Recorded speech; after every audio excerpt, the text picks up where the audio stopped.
You hurt one of us, we hurt 100 of you. Families forced to evacuate after protesters burned buildings and vehicles. Belfast at the center of this chaos. We've imported these animals because a stabby black illegal tried to chop his head off. A night of violent unrest triggered by crowds of masked men on the streets. This has got to stop. Belfast is being torn in two. Vehicles, entire homes set on fire, trying to flush out and punish immigrants. At one point, a group had formed maybe 100 strong, wearing masks. And in some cases, the police, trying to stop the violence, were attacked themselves.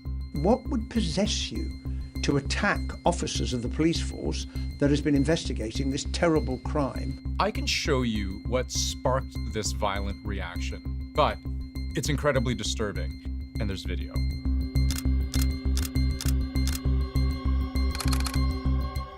What has stirred up this latest swell of anti-immigrant sentiment in Northern Ireland is a knife attack by a black man against a white man. I've watched the raw, unblurred video, and I've seen enough to know that I can't just replay it for you here. But I will show you elements of it, which show you how vulnerable a position the victim was in, how bystanders reacted to the attack, and why this video in particular has fueled all of the fire we've seen since. Okay, here we go. This is a still from the video, verified by CBC News, showing the attacker on top of the victim. We've blurred the victim's face because it's just covered with blood. If we scrub forward a couple of seconds, we can see the attacker isn't raising a fist. He's raising something that's catching a glint of light. It is, by all accounts, a knife. A kitchen knife was found by police at the scene. The attacker has been charged with possession of a knife in a public place. The victim's wounds are consistent with some kind of bladed attack. And the bystanders themselves are coming to the same conclusion. Has he got a knife? Yeah. Get off him, you fucking rat! The attacker's name, according to police, is Hadi Al-Odid, now also charged with attempted murder, and the reason why so much of the community is in shock, and you'll see, very angry. Why would you bring in Somalians undocumented? But a lot of the information that immediately started circulating after the attack was wrong. And what you just heard was wrong twice. The alleged attacker is from Sudan, not Somalia. Police had incorrectly identified him as Somali earlier. He's also not undocumented. According to the UK government, he entered Northern Ireland in 2023, applied for asylum, and was granted a 5-year permit to stay, legal until 2028. But the video goes on. And over the course of several seconds, we can see what look like cutting motions the attacker is making around the victim's head and neck. Bro, get off! I can't tell him in the head. He's trying to pull his hand off! The victim's name is Stephen Ogilvie. He's in hospital. Serious injuries to his face, neck, and back. Prosecutors say he's lost his left eye. Then, a day later, the violence continued.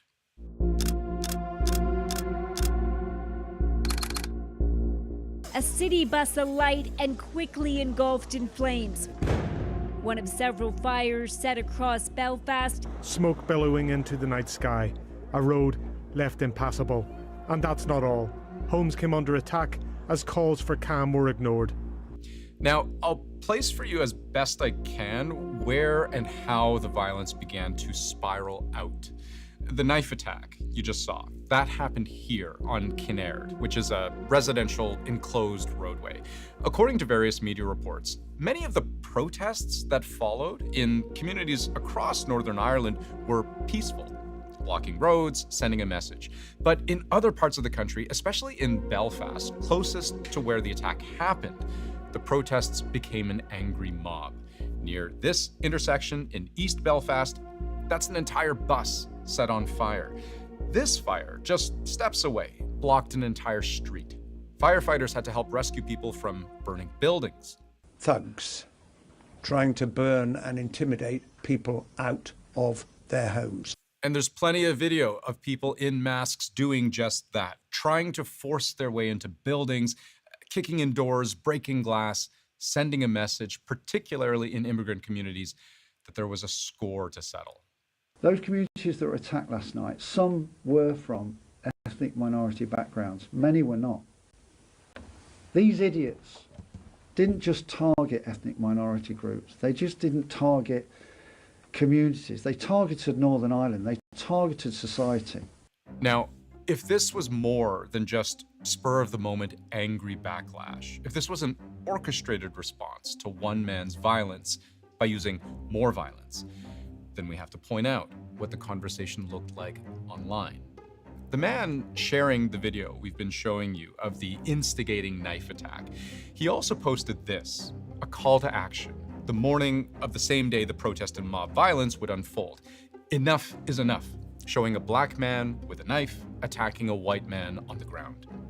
Another online post, just hours after the previous one, would set out nearly 100 protest locations across the United Kingdom. Mass protest tonight, with what I interpret as a warning at the bottom right. All businesses to close at 5:30 p.m. tonight, no excuses. And this was amplified to millions more people by Elon Musk. Only by protesting repeatedly and loudly will there be any change. The man sharing the video, the calls to action, the protest locations, he goes by the name Tommy Robinson online, a former politician, also with a number of criminal convictions. He's long been a vocal member of the far right. In his posts, he has called this most recent knife attack an invader attack on our people, and some like-minded people see it as tantamount to civil war. Civil war is coming. Like, it doesn't take rocket science. It's going to get worse. We wouldn't have had the reaction we had in Belfast if it wasn't for social media. So the video of the attack spread quickly, was not reined in on social media sites. On one hand, we can connect what's happening to the long history of the Troubles in Northern Ireland. So there's something particular about here. What types of violence have become historically legitimized where these riots are taking place? They tend to be in historically really deprived areas with high levels of unemployment. However, especially the loyalist communities who see themselves as marginalized, see all this less through the lens of economic deprivation and class, but much more through the lens of an attack on their identity and communities. Northern Ireland is a country in the midst of change. It is, on the one hand, the least ethnically diverse part of the United Kingdom. A very small percentage of the population, under 5%, is from a minority background. But more populous parts of the country, like Belfast, have seen an increase in immigration over the years. It's attractive in that sense for people to be living and working in the UK and different opportunities. It's also on the margin of the EU. We're sharing a border with the South, with Ireland. And not unlike other parts of the world where there's this influx of change, there's an increase in friction across the UK. Thousands of people are gathering in Southampton tonight after body cam footage was released of Henry Novak's final moments. Violent clashes between its officers and protesters near where Henry was stabbed to death. A rise in anti-immigration talk after the detention of 2 Romanian people over an alleged sex attack. Rioting broke out in Dublin on Thursday after a knife attack. Anti-immigrant protesters clashed with riot police. So this is a trend of anti-immigrant rioting.